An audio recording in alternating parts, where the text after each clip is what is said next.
કોઈ આવી જાય ને કે ભાઈ તમારે રેલીની સામે અમારે હનુમાન ચાલીસમાં બોલવા છે તો કાંઈ વાંધો નહીં, તમે ના આવતા હોય તો બોલી જશે. અમારી સાથે જ છે. એટલે આવો છે. એટલે આ એકતાનો મેસેજ જાય એટલા માટે સાથે હોય તો સારું.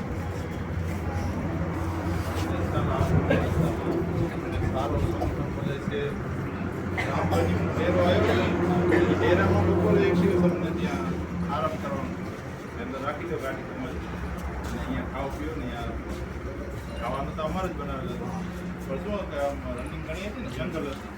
એક ડેરો આવ્યો તો એ ડેરાવાળા કહે કે અમારે અંદર આપણા મુદ્દા જેવા છે જેનાથી બીજી કોઈ સમાજ આપણો વિરોધ ન કરે. આપણે શું કામ કોઈનો વિરોધ કરે? ચાલો બધા ઇન્શાઅલ્લાહ બિસ્મિલ્લાહ. ચાલો હું સાહેબની ઓફિસે સરપંચ